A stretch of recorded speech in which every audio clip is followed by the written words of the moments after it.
Em Atos capítulo 10, a partir do verso 1, é narrada a história de um homem chamado Cornélio. Ele era um centurião da cidade de Cesareia.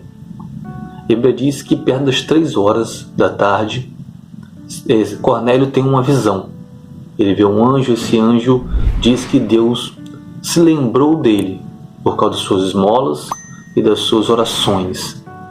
E esse anjo pede que Cornélio envie 2 homens para buscar Pedro. E que Pedro falaria a ele palavras que quando ele ouvisse essas palavras, ele se salvaria. Quando lemos essa história em Atos 10, aprendemos 2 lições. Primeiro, ninguém é salvo pelas suas obras. Lembrando que Cornélio, ele dava esmola, ele fazia o que era reto, ele fazia orações, ele fazia tudo que o judaísmo dizia que ele tinha que fazer.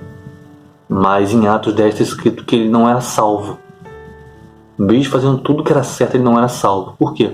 Porque a salvação não é pelas obras, e sim pela fé em Cristo. Não devemos fazer o bem, fazer as boas obras para alcançar favores de Deus. Não devemos fazer o bem tentando alcançar salvação da parte de Deus. Somos salvos, Deus nos salvou por meio de Cristo primeiramente, e por isso fazemos o bem. Por isso fazemos as boas obras.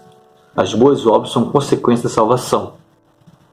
Essa é a primeira lição. A segunda, Deus não deixa ninguém para trás. Deus não se esquece de ninguém.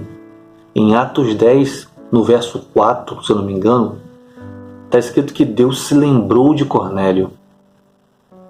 Deus não esqueceu de Cornélio. Deus se lembrou dele e enviou Pedro ali para poder pregar o evangelho a Cornélio. Quando Cornélio ouviu o evangelho, ele foi salvo. Não só ele, mas como toda a sua casa.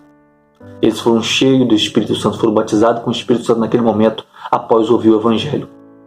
Após ouvir, o que faltava para Cornélio era só uma coisa: Cristo. E isso é o mais importante. É o que falta para muita gente. É Cristo. Tem tanta gente no mundo com um coração tão bom, que faz o bem, que faz as boas obras, que é reto, porém não crê em Cristo. E se não crê em Cristo não adianta, não tem como ser salvo. Porque Jesus mesmo disse: eu sou o caminho, a verdade e a vida. Ninguém pode ir ao Pai a não ser por mim. A salvação é por meio de Cristo. Devemos crer em Cristo, devemos esperar em Cristo. Devemos colocar toda a nossa confiança em Cristo. Nós somos falhos e pecadores. Nós quebramos a lei de Deus todos os dias, a cada momento. Mas Cristo é a nossa salvação.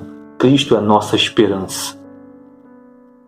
Então guarde essa palavra no seu coração e lembre de uma coisa: Deus não esqueceu de você. Deus está te ouvindo. Deus está te vendo aí nesse escuro, nesse quarto escuro da depressão, do vício. Deus não esqueceu de você. E de alguma forma, uma hora ou outra, Ele irá até você. Ele ouviu suas orações e no momento certo Ele irá até você. Ele enviará, por meio de alguém, Ele falará com você. Ele vai mostrar a você o Evangelho. Ele vai te levar, Ele vai te conduzir até Cristo. E quando chegar em Cristo, você tem que fazer a sua parte, que é escolher. Crer em Cristo ou seguir no pecado, no vício, na depressão, na angústia, na escuridão. Mas Deus não vai esquecer de você, Ele não vai deixar ninguém para trás.